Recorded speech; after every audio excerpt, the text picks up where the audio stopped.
토요일 모닝 미팅 시작합니다. 오늘 보시는 것처럼 자료가 엄청 많습니다. 그래서 다른 전체 진행 상황 고려하셔서 발표하실 분들 미리미리 생각하셔가지고 핵심 위주로 짧게 발표해 주시고요. 먼저 발표는 외부 일정 때문에 채권 위클리 박민수 연구원, 강승원 연구원 간단하게 먼저 말씀해 주세요. 네, 채권 위클리 자료랑 물가채 자료 같이 말씀드리겠습니다. 그동안 채권팀에서는 선진국 국채는 중립, 우리나라 국채는 장기물 위주 확대 포지션을 추천드려 왔는데요. 3분기까지는 추가적인 금리 상승이 제한될 것으로 보이지만 4분기 연말로 갈수록 미국과 우리나라 모두 장기금리 상승 압력이 예상되고 있어서 채권 투자는 점차 위험 관리가 중요해지는 시점입니다. 미국의 경우 물가채와 관련해서 BEI 포지션 추천드리고요. 국고채는 10년물보다는 3년물 포지션을 통해서 위험 관리에 들어가는 전략을 추천드립니다.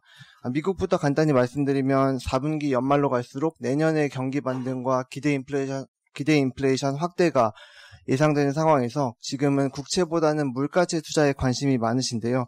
물가채 역시 채권이기 때문에 금리 상승 시에는 자본 차손이 나타납니다. 지금은 금리 상승 위험은 좀 피하고 기대 인플레이션 확대 모멘텀만 가져가는 것이 유리하다는 판단에서 물가채보다는 물가채를 매수하고 명목채를 매도하는 BEI 포지션을 추천드립니다. 특히 이 BEI 포지션 투자는 실질금리 상승은 억제하고 기대 인플레이션 상승을 유도하는 연준의 통화정책 전략 변화와도 밀접한 관련이 있는데요. 자세한 내용은 물가채 자료 참고 부탁드립니다.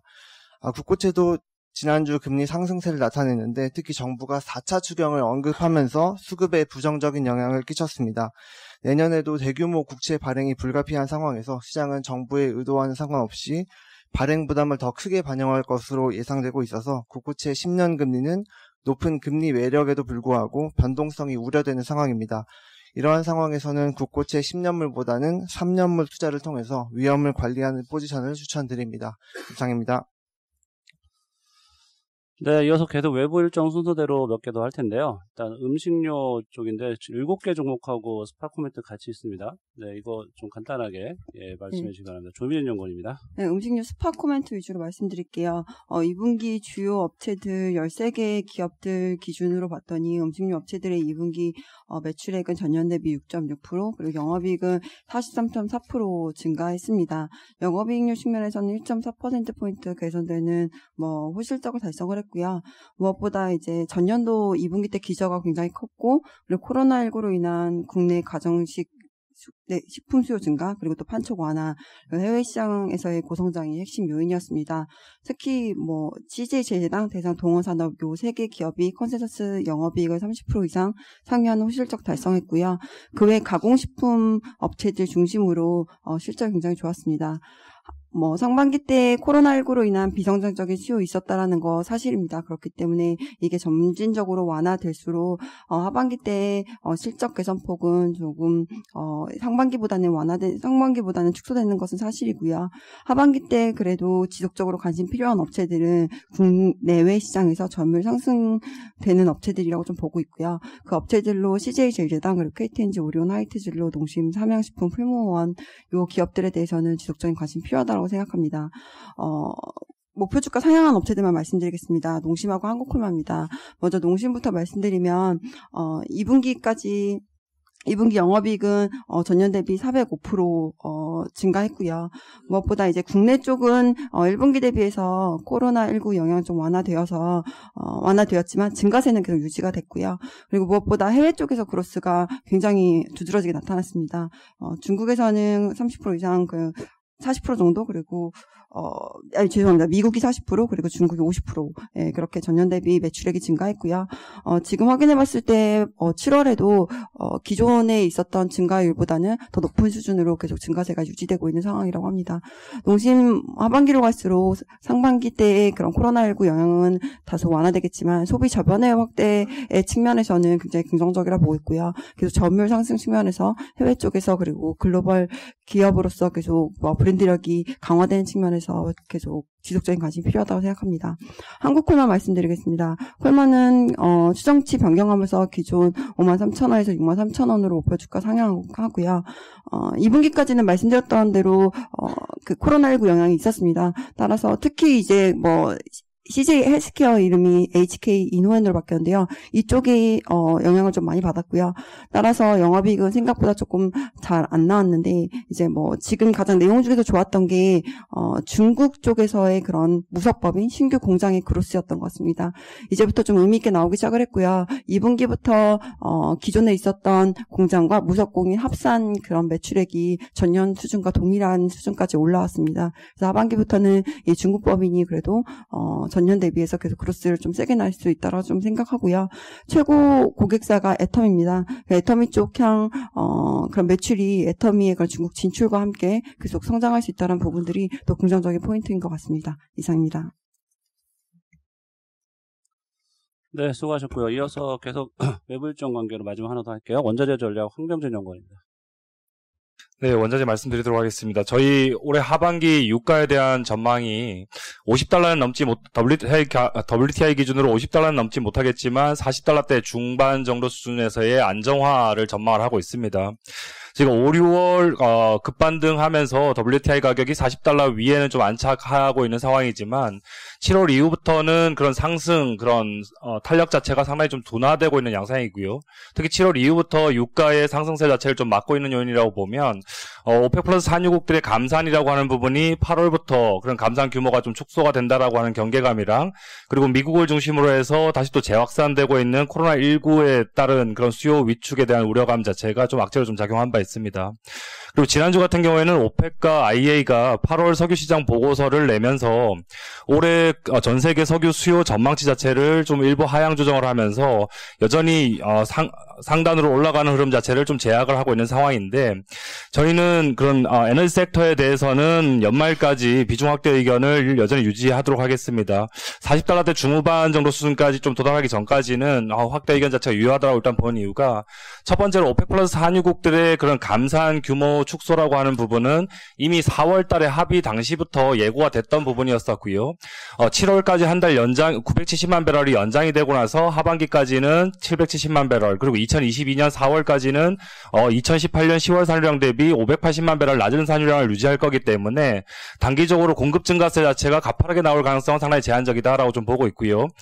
미국에서도 일부 증산 이야기가 좀 나오고는 있지만 미국 셰일오일 생산 기업들이 장기 생산성을 좀 높이기 위해서 신규 유정 시출을 하기 위해서는 WTI 가격에 $50 이상이 필요하다라는 점에서 미국에서도 산유량 증가세 자체가 가파르게 나오기는 쉽지는 않다라고 좀 보고 있습니다. 두 번째로 미국 중심으로 해서 코로나19 여파 때문에 다시 또 수요가 위축되지 않을까라고 하는 걱정은 좀 생겨나고는 있는데 미국의 원유 재고가 최근 3주간 시장 예상보다 훨씬 더 큰 폭으로 감소세를 유지를 하고 있고요. 특히 중국이라든가 유럽을 중심으로 해서는 경제활동이 재개가 되면서 석유 수요에 대한 회복 기대감 자체를 좀 높이고 있는 상황이 나타나고 있다라고 좀 보고 있습니다. 뭐 이런 이슈들이 계속 좀 전개가 된다라면 글로벌 재고 자체는 빠르지는 못하겠지만 느리게 그런 정주행할 거다라고 일단 보고 있고요. 유가의 방향성은 여전히 연말까지 연내 $40대 중후반까지의 상승은 시도 가능하다라고 좀 보고 있습니다. 투자적인 측면에서는 저희는 원유 선물을 기초자산으로 한 원유 ETF보다는 여전히 에너지 기업 ETF를 좀 추천드리고요. 저희가 유가가 $40대 중반까지 올라간다라고 하면 이제부터 한 10% 정도 일단 업사이드 포텐셜이 남아있긴 하지만 이 느리게 갈 거기 때문에 여전히 롤오버 컨텐고 상황 하에서의 롤오버 비용은 존재한다라고 좀 말씀드리겠습니다. 하지만 2분기 유가의 평균이 $28였던 걸 감안하면 3분기는 $40 이상에서 유가의 평균이 형성이 될 거고 4분기 역시 $40 이상에서 형성된다라고 보면 이 에너지 기업들의 매출이라든가 아니면 재고 가치 자체에서는 긍정적인 요인이 나올 거다라고 좀 말씀드리겠습니다. 이상입니다. 네, 수고하셨고요. 글로벌 소버린 또 발표하겠습니다. 네, 지난주 그 글로벌 채권은 전반적으로 다 상승했습니다. 그 채권 약세 보였는데요. 일단 그 지난주 미국의 생산자 물가지수가 전월 대비 0.6%로 되게 잘 나오고 보면서 미국 인플레에 대한 부담감이 좀 그 앞에 나온 것들과 실질 금리가 상승한 게 있고요. 독일에서도 유럽 경제 회복 기대가 이렇게 높아지면서 안전자산 가격들의 변동성이 되게 높아지는 상태인데다가 지난주에 그 러시아 백신 승인 이것 때문에 지금 앞으로 좋아지는 건 아니냐. 그다음에 그 미국 대선 관련해서 이제 해리스가 부통령으로 이제 그 지정이 되면서 그래서 이런 것들 보니까 지금 향후에 이제 백신 개발이 좀 더 진전이 될 때마다 그다음에 이제 그 물가액이 프랑스에서. 근데 그리고 미래선이 가까울 때마다 하반기 변동성이 좀 많이 나올 것 같아서 이미 이것들을 좀 예고한 것 같다 생각할 수 있겠고요. 이런 상황이라면 저희들은 이제 그 선진국 국채 쪽은 조금 중립 내지는 좀 축소 쪽으로 가는 것 같고, 신흥국 쪽은 계속해서 달러 채권하고 로컬 채권 중에 멕시코 같은 금리 인하 기대되는 것들, 그것들은, 그 다음에 스프레드 축소되는 것들은 여전히 메리트가 있다, 이렇게 판단하고 있습니다. 네. 네, 다시 산업기업 쪽으로 가겠습니다. 네, 이어서 한국금융지주하고 삼성증권 정준섭 연구원입니다. 예, 한국금융지주 실적 나왔고요. 예, 그 어닝 서프라이즈입니다. 이를 반영해서 목표 주가를 74,000에서 87,000원 상향합니다. 하반기에도 괜찮을 것 같습니다. 예, 이제 일단 뭐 빅히트나 카카오게임즈 같은 IPO 예정돼 있어서요. 예, 전통 IB도 이제 괜찮을 걸로 보고요. 또 이제 2분기에는 ELS 조기 상환 별로 안 나오면서 이연 수수료 인식을 못한 게 있었는데 그것도 3분기에는 이제 서서히 나올 걸로 보고 있습니다. 그리고 무엇보다 지금 거래대금이 상당히 좋습니다. 예, 지난주 같은 경우에 30조를 넘어선 상황이 일평균 거래대금이 30조를 넘어선 상황이기 때문에 하반기에 브로커리지 관련 수익, 그러니까 위탁매매 수수료나 이자 수익 이런 것들도 양호할 거다라고 보고 있고요. 이제 올해나 내년에 이제 카카오뱅크 만약에 IPO 하게 되면 거기에 따른 지분 차익도 예상이 됩니다. 밸류도 좋기 때문에 대형주 중에선 가장 좋게 보고 있고요. 2분기 지배순이익은 3,855억입니다. 요즘 뭐 증권주들 대부분 다 어닝 서프라이즈긴 한데요. 여기 같은 경우는 컨센이 2,400대였다는 걸 감안하시면 이제 컨센보다도 훨씬 대폭 상회했다라고 보시면 될 것 같습니다. 일단 증권 별도 순이익이 2,200억으로 이제 양호했고요. 거기다 지주 계열사나 이제 증권 자회사 같은 경우도 저축은행, 캐피탈, 파트너스 이 세 개만 합쳐서 1,000억 가까이 나왔습니다. 거기다 여객펀드나 홍콩법인 이쪽도 다 흑자 전환하면서 전체 실적을 이끌었다라고 볼 수 있습니다. 두 번째는 삼성증권입니다. 1,317억 당기 지배수익 나왔고요. 이제 전망이나 컨센의 대체로 부합했습니다. 브로커리지 상당히 좋았습니다. 워낙 이제 브랜드 파워가 있는 증권사다 보니까 리테일 쪽에서 강세를 보이면서 위탁매매 수익만 1,638억 나왔고요. 이게 이제 전체 순영업 수익의 42.6%라서 거의 사실상 전체 실적을 이끌었다라고 보실 수 있습니다. 삼성증권은 일단 순이익 사이즈가 뭐 이제 타사보다는 좀 부족해 보입니다. 일단 뭐 키움도 2,000억을 넘게 버는 이제 시기다 보니까 아무리 좀 아쉬워 보이는 측면인데요. 그래도 이제 YOY 그로스로 보면은 이제 충분히 이제 못한 실적은 아니다. 특히 리테일이 이제 돋보이고 있는데 하반기는 리테일 중심으로 갈 거기 때문에 결국 삼성증권 하반기에도 전체 이익에 대해서는 이제 여전히 이제 양호한 모습을 지속할 거다라고 기대하고 있고요. 그리고 삼성증권은 이제 배당 성향 계속 높여가는 회사입니다. 올해 이익이 작년과 거의 비슷한 수준은 맞출 수 있을 거로 보고 있고요. DPS를 작년 거 계산하면 배당 수익률 5.3%입니다. 그래서 거래대금 증가 수에 거기다 배당 수익 매력까지 볼 수 있다라고 볼 수 있습니다. 이상입니다. 한국금융지주요. 그 카카오뱅크 지분 가치는 뭐 주가에 크게 반영한 것 같지 않은데요. 어느 정도 좀 포텐셜이 있을까요? 일단 뭐 그 IPO가 나서 이제 가격이 얼마가 되냐에 따라 이제 결정이 될 것 같습니다. 지금 저는 뭐 이제 세미나 할 때 보면은 한 PBR 2배까지는 갈 수 있지 않느냐라고 말씀을 드리는데 지금 시장에서는 거의 4배, 5배까지도 보시는 분도 있는 것 같습니다. 그 밸류 어디까지 가느냐에 따라서 이 회사 이제 지분 가치가 결정이 될 것 같습니다. 참고로 지분 34% 들고 있습니다. 상장 시장에서 대충 언제로 보고 있어요? 잘 모르겠습니다. 이제 올해 하반기 원래 예상을 했었는데 내년까지도 보시는 분도 있는 것 같습니다. 네, 수고하셨고 이어서 SK, LS, 그다음에 해외 지주회사까지 김동환 연구원 말씀해 주세요. 예, SK부터 말씀드리겠습니다. 뭐 실적이 중요한 건 아닌데요. 실적 나온 거 정리를 해드리면 저희 봤던 거나 시장 컨센서스보다는 좀 안 나왔는데 이 부분은 본사에서 하는 IT 서비스 쪽이 그 분기별로 매출을 끊었을 때 좀 많이 잡히고 덜 잡히고 하는 것들이 있기 때문에 요것 때문에 나오는 거고요. 다른 부분들은 뭐 크게 예상하고 벗어나지 않았습니다. SK 실트로는 영업이익 좀 많이 회복했고요. 반면에 SK ENS는 S&P도 안 좋았지만 정비 보수 겹치면서 영업이익 많이 빠졌습니다. 뭐 그럼에도 불구하고 차이나가스홀딩스 지분 처분한 이익이 1조 원 가까이 들어왔기 때문에 뭐 배당 지급에는 전혀 문제가 없을 걸로 보이고요. 큰 틀에서는 바이오팜 상장 이후에 투자형 지주에서 선순환 궤도 돌입했다라고 보고 있고요. 내년 1월 이후에 보호예수 기간 끝나면 지분 일부 처분을 통한 투자 재원 확보 그리고 지주회사 CVC 보유 허용됐을 때 가장 먼저 선제적으로 대응할 수 있는 데라고 보고 있습니다. 다음 LS이고요. LS는 실적 전반적으로 잘 나왔습니다. LS 전선 워낙에 예상했던 대로 수주 좋으면서 계속 잘 나왔고요. 좀 좋지 않을 거라고 봤던 IND나 엠트론도 해외 계열사라든가 돈 가격 급반 등에 따른 재고 평가 이익으로 잘 나왔습니다. 예상외로 LS 니코동 재련이 부산물 쪽은 좋았는데 전기동 기간 손익이 굉장히 안 좋게 반영이 됐고, 그리고 황산 가격이 빠지면서 좀 부진했는데 이 부분들은 또 다음 분기에는 정상화될 걸로 보고 있습니다. 돈 가격 올라간 것만큼은 주가가 반등을 하지 못하기 때문에 계속 매수 의견 유지합니다. 이상입니다. 스와이어 그룹은 자료로 대체하겠습니다. 네, 한솔 케미칼하고 일진 머티리얼즈는 자료 대체하겠습니다. 이어서 영업무역 한세실업 필라홀딩스 이주영 연구원입니다.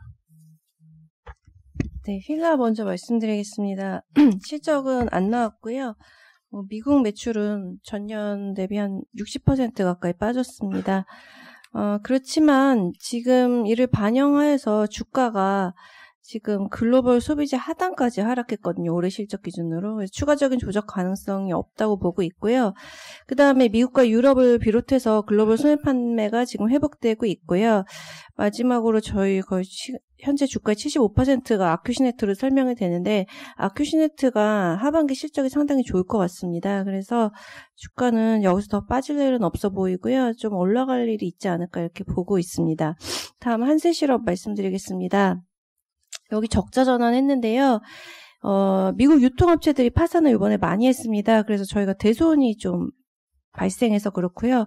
사실 그거를 제외하고 보면은 서프라이즈가 났어요. 서프라이즈가 나는 이유는 이제 마스크랑 방호복 매출이 너무 좋기 때문에 그렇거든요. 그래서 3분기도 지금 달러화 기준 오더가 한 10에서 15% 전년 대비 증가하고 있고요.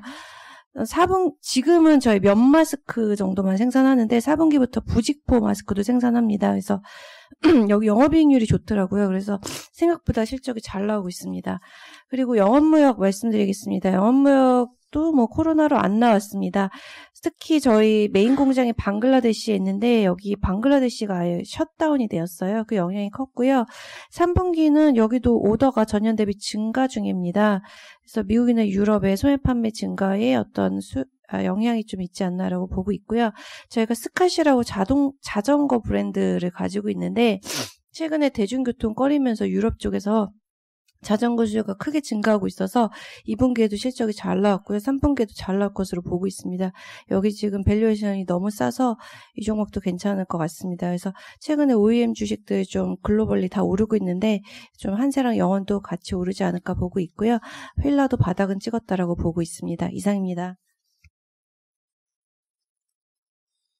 네, 질문 없으시면 이어서 KH바텍하고 세경하이테크 유기화 연구원입니다.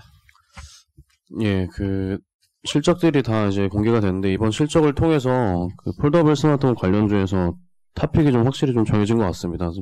KH바텍을 저희가 원래 좋게 보고 있었지만, KH바텍이 이제 제일 중장기적으로 좋아 보이는데, 일단 가장 큰 이유는 지금 폴더블 스마트폰에서 힌지 독점하는 거는 다 아시겠지만, 거기서 지금 추가적인 이제 성장 동력이 계속 확보가 지금 되는 상황입니다. 그래서 가장 좀 좋게 보는 거는 일단 최근에 이제 어제 오전에 사실 탐방을 좀 다녀왔는데 전기차 관련해서 지금 수주가 확정이 된 건이 있습니다. 그래서 SDI 쪽에 모듈 쪽에 전기차용 2차전지 모듈 쪽에 들어가는 엔드 플레이트 경판이라고 이게 이제 배터리를 잡아주는 모듈 틀 같은 거라고 이제 보시면 될 것 같은데 이게 이제 내년부터 지금 100억 정도 규모가 확정이 됐고요. 이게 이제 5년 규모의 계약이고 3년 이후에는 이제 1,000억 이상의 시장 그 정도 이제 매출이 나올 걸로 좀 회사는 기대는 하고 있습니다. 하지만 일단 이것까지는 반영을 좀 안 해놨고요. 추가적으로 이제 메탈 플레이트라고 파인테크닉스라는 업체가 또 폴더블 스마트폰에 독점 공급하는 부품이 있는데 이거를 지금 회사가 삼성 디스플레이 쪽에서 이제 요청이 들어와서 이원화를 개발하고 있거든요. 그래서 이것까지 빠르면 내년부터 지금 확대될 가능성이 높기 때문에 기존의 힌지뿐만 아니라 중장기적으로 이런 성장 모멘텀이 이제 추가적으로 붙는다는 게 좀 좋아 보이고요. 단기적으로는 지금 이제 2분기는 영업 적자를 좀 기록을 해서 저희가 예상하는 것만큼 그거보다는 조금 나았지만 어쨌든 적자가 나왔는데 제일 큰 이유는 당연히 이제 고객사가 중저가 쪽에서 2분기까지 워낙 안 좋았었고 지금 인도 공장 같은 경우 짓고 있는데 이게 코로나 때문에 완공이 안 됐었거든요. 그래서 그런 거 비용이 계속 나가는 부분 이런 것들 때문에 이제 실적은 2분기까지 좀 부진한데요. 지금 3분기부터는 아시는 것처럼 9월에 폴더블 그 Z 폴드 2 신형 제품이 나오고 제가 어제 이제 그 힌지 제품을 좀 만져봤는데 원 같은 경우는 지금 이렇게 보시는 것처럼 이 각도가 조정이 전혀 안 되거든요. 흐물흐물 이렇게 되면 2는 완전히 지금 원하는 각도로 이렇게 조정이 됩니다. 그래서 뭐 내가 90도를 원한다거나 뭐 이렇게 더 굽히고 싶으면 그대로 다 이제 유지가 되는 것 같거든요. 그래서 이런 것들 봤을 때 힌지 쪽에서 계속해서 지금 제품 업그레이드가 나오고 있고 소비자 쪽에서도 충분히 이제 만족을 할 거라고 생각이 돼서 KH바텍이 좀 제일 좋아 보이고 중장기적으로 좀 계속 가져가야 된다고 생각을 하고 있고요. 세경하이테크 같은 경우는 실적이 그 저희가 예상했던 것보다 너무 좀 부진해서 일단 단기적으로는 주가가 좀 안 좋을 거라고 생각은 하고 있습니다. 이유는 지금 이제 그 중국의 오포라는 고객사, 그러니까 스마트폰 업체한테 그 데코필름이라는 걸 납품을 하는데 지금 코로나가 터진 이후에 출장이나 이런 것들이 제한되면서 제품 개발을 제대로 이제 수행을 못한 것 같고요. 그런 측면이 좀 이제 안 좋았고 뭐 전반적으로 삼성전자 스마트폰이 이제 2분기까지 안 좋았기 때문에 그런 거 영향을 받으면서 그 글라스틱 케이스가 신제품이었는데 이게 좀 제대로 그 안 나오면서 물량이 그런 것들이 좀 전반적으로 좀 안 좋았습니다. 그래서 단기적으로는 일단은 3분기부터 실적은 회복은 하겠지만 4분기부터 조금씩 이제 회복이 될 것 같고요. 하지만 뭐 중장기적으로 뭐 그 폴더블 스마트폰에 들어가는 보호 필름이 변한 건 아니기 때문에 계속해서 성장은 중장기적으로 할 거라고 보지만 단기적으로는 좀 실적에 대한 부담감이 좀 있기 때문에 주가는 좀 부진하지 않을까라고 생각하고 있습니다. 네, 신흥 SC 손세훈 연구원. 네, 신흥 SC 말씀드리겠습니다. 2차 전지 그 소재주는 많잖아요. 근데 2차 전지 부품주는 많지는 않은데 2차 전지 부품주 중에서 유일하게 추천을 드리고 있는 종목이 신흥 SC입니다. 계속 제가 누누이 말씀드리지만 이 회사는 매출의 100%가 삼성 SDI 향으로 나가는 거기 때문에 이 회사를 체크를 하면 향후에 삼성 SDI 방향도 알 수가 있다라는 또 그런 포인트가 있고요. 일단은 2분기 실적은 무난하게 나왔는데 페이지 4페이지 잠깐 보시면요. 제가 이제 이 회사 법인별로 차트를 그려놨는데 이 회사는 삼성 SDI가 나가 있는 법인은 다 따라 나가 있어요. 100%. 그래서 중요한 점을 보시면 일단은 그림 8번하고 9번 말레이시아하고 중국 천진 같은 경우는 1분기에 코로나 이슈 때문에 말레이시아하고 중국 천진이 빠르게 코로나가 확산되면서 셧다운 됐었거든요. 그러면서 빠졌는데 가동률이 일단은 2분기에 보면 말레이시아하고 중국 천진은 이제 코로나가 좀 어느 정도 수그러들면서 가동률이 좀 회복되는 모습이 나오고 있고요. 그다음에 이 회사의 가장 중요한 게 이제 그림 11번의 헝가리 법인인데 헝가리 법인이 이제 유럽 쪽에 이제 뒤늦게 코로나 타격을 받으면서 이 회사의 헝가리 법인이 2분기 때 코로나 타격을 좀 받았습니다. 그래서 가동률이 좀 빠졌고 일단은 지금 상황을 체크를 해보면 헝가리 법인은 다시 가동률이 좀 올라가고 있다고 해요. 그러면 일단은 말레이시아하고 중국이 회복되고 있고 그다음에 헝가리 같은 경우가 3분기 때 회복이 되면 일단 하반기 때는 정상적인 매출이 가능하다라고 지금 보고 있는 상황이고요. 그다음에 이번에 그 신규로 이 회사가 제품 받은 게 그 삼성 갤럭시 버즈가 이번에 신제품이 나왔잖아요. 원래 그 이어폰의 그 갤럭시 버즈에는 독일 업체가 이 때를 만드는데 이 껍데기를 만드는데 이번에 신흥 SEC도 같이 들어간 걸로 파악이 됩니다. 그게 2분기에 일부 매출이 좀 잡힌 걸로 파악이 되고 있기 때문에 3분기 때 양산이 시작이 되면 매출이 또 올라갈 것으로 보고 있고요. 물론 크기가 작아서 매출 규모는 크지 않습니다. 그렇지만 모멘텀이 된다고 보고 있고요. 일단은 이런 것들 유럽 성장이나 이런 것들이 이 회사에 가장 중요한데 뭐 아시겠지만 유럽의 전기차 투자는 계속되고 있고 그러면 이 회사의 헝가리 법인은 계속 좀 투자를 이어갈 겁니다. 그러면 신흥 SEC는 계속 주목을 해야 된다라고 해서 추천드리고 있습니다. 이상입니다. 네, 수고하셨습니다. 그 해외 기업 중에 어플라이드 머터리얼즈는 자료 대체하겠습니다. 네, 이상으로 발표 마치겠습니다.